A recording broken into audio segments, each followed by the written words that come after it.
It's time to let you in on a little secret. Actually, lots of secrets. We're talking strategy and, most importantly, return on your investment for your podcast. Welcome to Branded Podcast Secrets.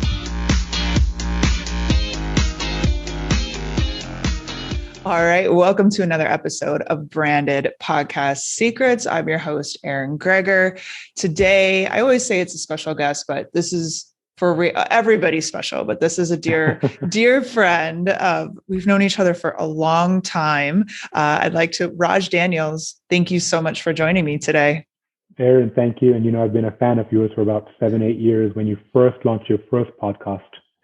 That's right. That's right. We connected over Rottweilers. I forgot. That's correct. You were talking about your background in consulting with Accenture, I believe, and Rottweilers, and my background in consulting, and I had a Rottweiler back in the day, and I found you in the Dallas area, and you had a podcast. I think it was in 2015 or 2016-ish.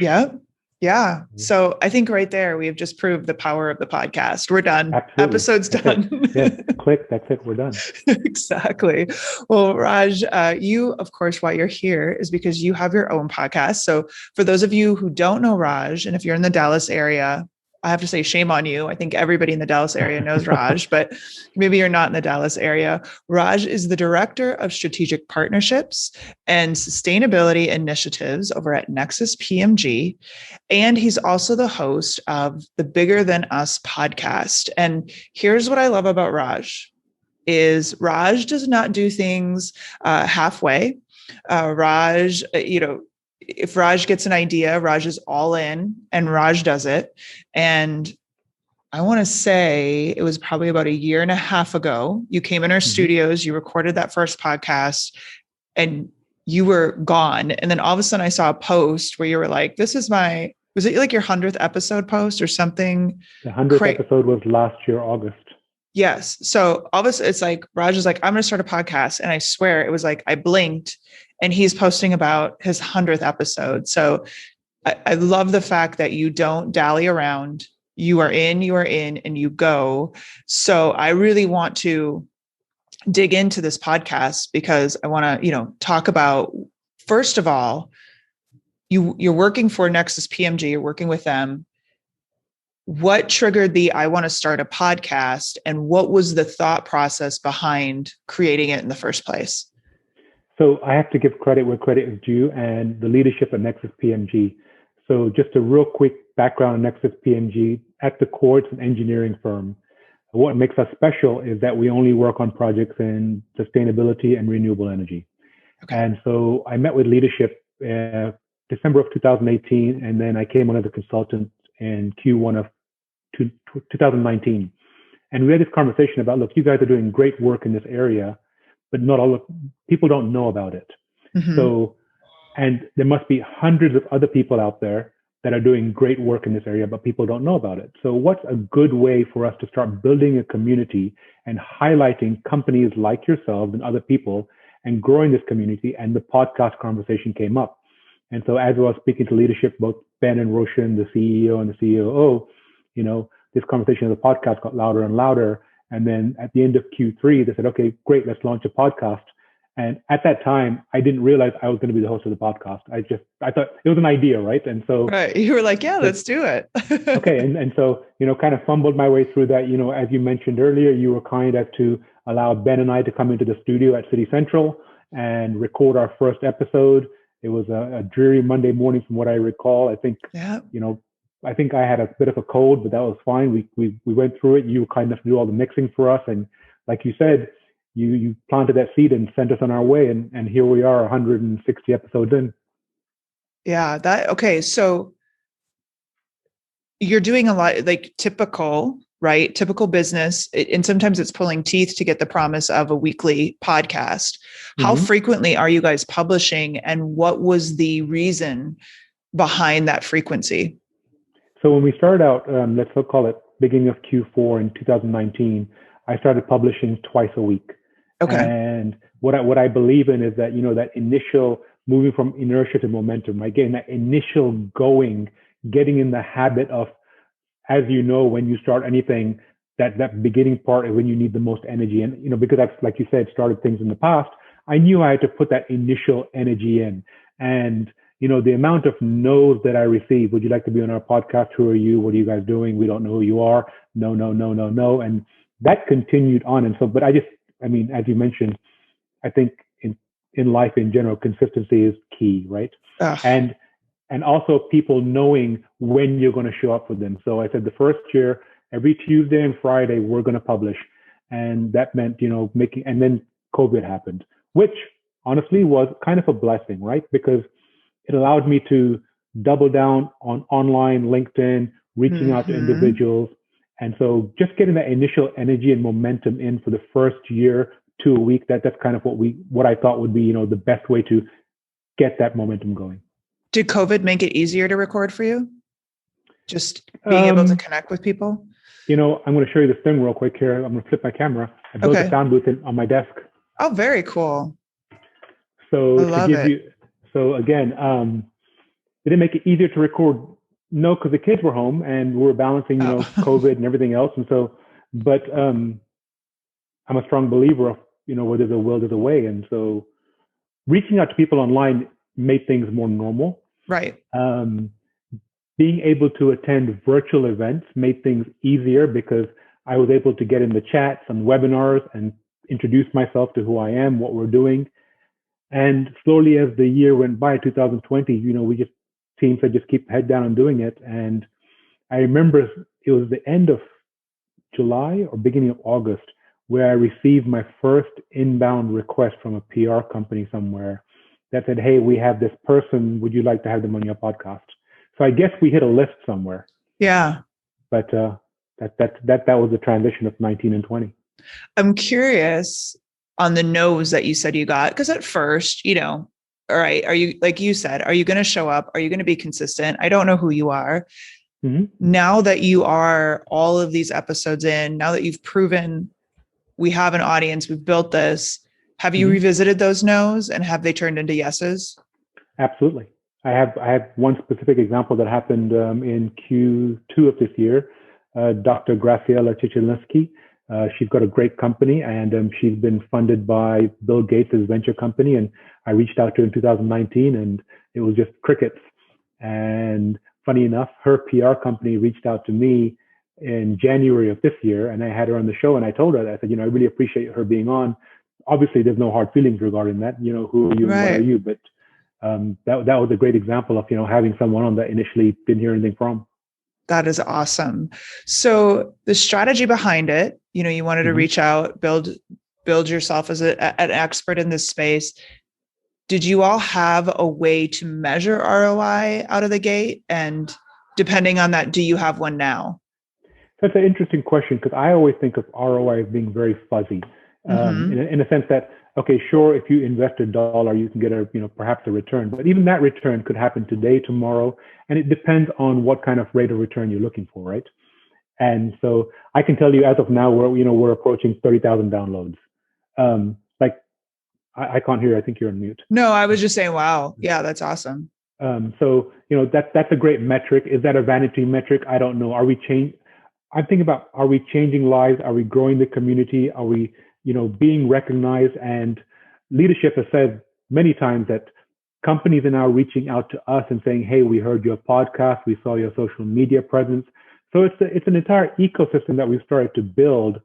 And also, one of the legs of the podcast is this opportunity to build goodwill amongst, what I'm calling broadly the sustainability and renewable energy community. Yeah, that's awesome. So you're the director of strategic partnerships. Correct. I actually had a conversation yesterday with someone who said strategic partnerships have developed because of the podcast. I'm sure there's a strategy behind, it's not just people who are in the industry, but you may be approaching people to be guests that you'd like to start conversations with. Has the podcast made your job easier from that perspective? Have partnerships stem from the people you've had on? So it's hard to say if it's made it easier. I don't know what easier would look like. Right. But I can tell you that there've been, several conversations with people that have become potential clients now. And again, as I said earlier, inbound interest from people that may not have otherwise seen or heard of Nexus. Right. No, that's awesome. How are you promoting it? So that's one of the things I think businesses, I see this happen all the time. The starting, like you said, I can start, I can create. To me, those are the two easiest parts of it. Mm-hmm. But promoting and getting to those 30,000 downloads is a whole different ballgame. So can you talk a little bit about the strategy you're using to actually get the podcast out there and the word out there? So, it's the same old, true and tried. It's social media. It's trying to, and I don't like the word influencer because I feel like a lot of times the people I want to interview aren't necessarily influencers, but they're doing good work in the space, right? And so, we use the, Twitter, Facebook, LinkedIn. We started a blog strategy early last year, late 2019, that we're also using for the podcast. So it's the normal channels that you would think of. We haven't done any kind of paid advertising, word of mouth. We've had a few individuals or companies actually promote the podcast themselves through their own channels. That's so cool. I can't say anything that's extremely unique. It's just, again, being consistent on those particular channels. Yeah, for sure. I mean, I think so. A little history on Raj too. If you want to talk about consistency, you are the king of consistency. So, and I think consistency is so important. So a lot of people get very frustrated after episode 2. They're not hitting, 1 million downloads, right? But the problem is you have to remember people are watching. Maybe they're not downloading. Maybe they notice that. But Raj, with the Dallas startup community, I have seen, I don't know if you've missed. I really don't think you've missed. So Raj is part of the Dallas startup community. And every Tuesday morning, there is an email from Raj. We'd go to these coffee clubs together on Tuesday mornings, and Raj would pass around the notepad, get everybody's email addresses. And I mean, this has been happening for 5 years. Have you missed a Tuesday to send out this newsletter? I missed this year, February, because we didn't have power. Oh, that stinks. I had no power. It's 6 years since January of 2015, a free newsletter. Every Tuesday or Wednesday, you'll get it if you're in the Dallas Startup community and you signed up for the newsletter. Yeah. And I remember you talking about like the book you wrote. Was it Letters to My Daughters? Is that what it was? So it is based on a blog. Yes. That are notes and letters to my daughter. The book's called For You From Me, correct? And I'm still I'm 830 blog posts in and over 220,000 words every Monday, Wednesday, and Friday morning. And that's why I just love you, because you were like, I remember talking to you and you're like, yeah, I just started writing, and now you set this cadence and you have not let up on it. And I think this is such a quality that so many, you do it out of just love and, the service, and, you get something out of it, but you're not doing it to say, well, if nobody reads this blog, it's over. But that consistency, and that's why you have built a following. That's why you did sell books. That's why you did all this stuff, but that was never the original intent. And that's why you do get podcast downloads, because when you say you're going to do it, you actually do it. So I very much commend you on it, because I remember all these, you're like, oh yeah, I just decided to do this. And who's the Navy SEAL, Jocko? Is that his name? Willink?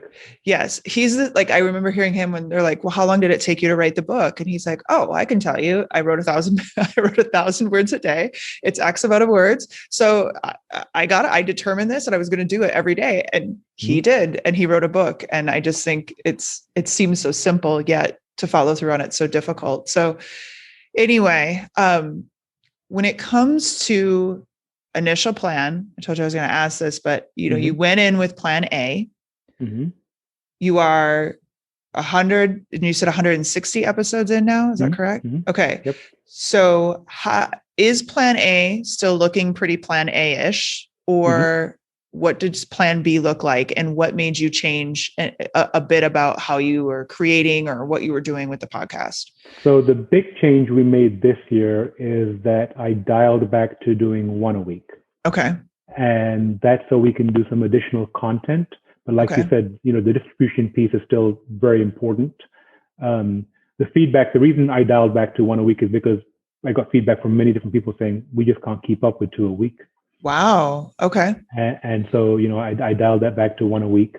But I would still say plan A is still plan A. I mean, fundamentally plan A is still plan A. We haven't really switched to a plan B yet. We're trying to think about other ways to get the word out there regarding the podcast, because one of the things we're trying to do with the podcast is show the broader community. And so we're talking to high schools and colleges about the opportunities in this arena. So we're trying to use the podcast for that. So I've had a few college professors on that do work in sustainability, because we believe as a public service or a public good, we want to show people the opportunity in this large tent of sustainability. So that might be kind of what, plan B-ish kind of looks like, is that trying to engage more people to bring them into the fold, not necessarily only as listeners to the podcast, but show them that, hey, there's opportunities for you in the next 10, 15, 20 years to participate in this larger pie. Yeah, that's awesome. So I'm curious, as this isn't, you're doing this for a business you work for. And I'm curious if the powers that be, that they were so gung-ho about this, are they, is it like, hey, as long as we're getting these calls from people that say they heard the podcast, or as long as this, we're going to keep this going? Are there any criteria they're setting or watching, to make sure? I love the feedback of, two's kind of too much, so let's take it back. But is there any other criteria or statistics they're watching where they're going to say, you know what, podcast might not be working as much as it used to, or are they just in on this as long as you're the host? So as of the last conversation, which was Monday, everyone's in on it. So okay. As far as I know, that hasn't changed. They're big believers in the movement. I tell people all the time, I am very fortunate to work for individuals that are so progressively minded. And maybe it's an age thing, they're millennials, they're in their late 30s, but they really believe in doing good. I mean, the amount of community work that we do, that Nexus PMG does, they're always looking for opportunities. I'll give you a really tangible example. Again, this February, March, my middle daughter did a peanut butter drive, and her goal was, $2,000. And Nexus came in and saw that she had hit like $1,100, and they cleared out for $900 donation towards a peanut butter drive for the North Texas Food Bank. Now, wow. I hadn't asked them for that or anything, but they're wired that way. So, it's almost like that birds of a feather. You're around people that, and they're just wired in a way that this is what's good for the community. This is what we want to do. If you look at our website, it says, we help you build a better world. So that's our common denominator. So as of last conversation, Monday, Friday, they're 100% in what we're doing. I love it. What a great company. Because I was going to say, you're an entrepreneur at heart. So the fact that you've been at this company for as long as you have says something. They're phenomenal. And the thing that we're realizing more and more, whether it's the recent election or the winds that are shifting in the ESG movement, is that people are now asking and demanding for it, both from the shareholder side of it, the investors, and from the people on the ground that are saying, we only want to work for companies that provide us meaning in what we do. We have a handful of millennials. I guess there would be people in their 20s working for us. And I've asked them myself, so why do you work here? I said, because we like to have work with meaning. I could get a job anywhere, is what they've said. Wow, that's impressive. So let's say somebody is sitting on this sideline. They, I love how you guys have used it. And I think it's just commendable about how far you are in, but somebody's sitting on that sideline, maybe thinking about it either for their business or, like how you have done to help build the company you're a part of. What's the advice you'd give them for that person just standing on the edge, or maybe who started and just, looking to grow a little bit? Look up this lady, go use her studio, first of all. You're too sweet. No, honestly, as entrepreneurs, Aaron, we're cut from a very similar cloth, and we've learned that there is nothing else but getting started. Right. And getting started will teach you everything you need to know. And I've had conversations with people that have reached out to me specifically around a podcast. Is it equipment? Is it this? Is it that? And I said, right now you're wearing a pair of plug-in headphones. I'm wearing a pair of AirPods, right? And we're using a computer and we're recording on Zoom. Right. And that's pretty much it. And I wrote a blog post recently, I think last week or week before, and the title is "Need Not Publish." You don't have to dance in public if you don't want to. You can record 10 episodes and decide to do nothing with it. But that muscle you will build just by doing something new and different will change you. You will not go back to who you were. Right. And so the only advice that I've given anyone ever about starting anything is just start it, and you don't have to continue doing it, but you learn so much just from the beginning. So true. And for me, it's an energy feel too. Like I spent the past couple of years just making everybody else's podcast, right? And it got depressing. I mean, full transparency, it got depressing because I was like, well, I want to connect with people. I mean, it's great to have clients and stuff, but there is that, I use it as an excuse sometimes. Like it's a great way to connect with people that you probably wouldn't have connected with, outside of it, or to reconnect with friends and that ability. And I think, a lot of people don't think of it that way. They're just looking at the downloads or the SEO that it may drive and all these, check marks, but it's those connections that I think are truly the invaluable piece. Like you said, about measuring ROI, sometimes it may be a bit difficult to do, but it's these things that it truly is valuable, but not something you can measure directly at all. I think there's a phrase that's being used so much, and I think it kills more dreams than any other phrase. And it's, how will you make money doing that? Yes. And don't get me wrong, I'm not saying making money isn't important. We all need food, shelter, etc., Maslow's hierarchy. But I think sometimes, and if you talk to entrepreneurs, they'll tell you and I both talked to hundreds, if not thousands of entrepreneurs, and they said, I've been fiddling with something and somebody else wanted one of these, or, let's take the podcast, for example, right now, right? I mean, you were doing podcasts 6-7 years ago, and then you were able to monetize that, years later. Initially, when you started out, it was to grow your community here in Dallas. Right. And so, that question about how you make money doing that, I think is a real dream killer. And sometimes, if it's something that you really want to pursue, yes, you take care of the bills and everything else, but then you just pursue this when you can. Right. No, such great advice. So Raj, if somebody wanted to listen to Bigger Than Us podcast, where is the best place that they go? We're on all the players, Spotify, iTunes. You can go to nexuspmg.com and find our original content. There you'll find all the episodes.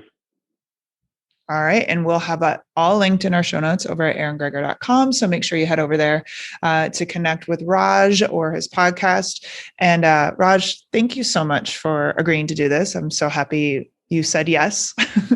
Of course, and I'm a big fan of yours and I appreciate the work you do. Absolutely. Well, thank you so much, Raj. And we'll talk to you soon. Thank you. Have a good day.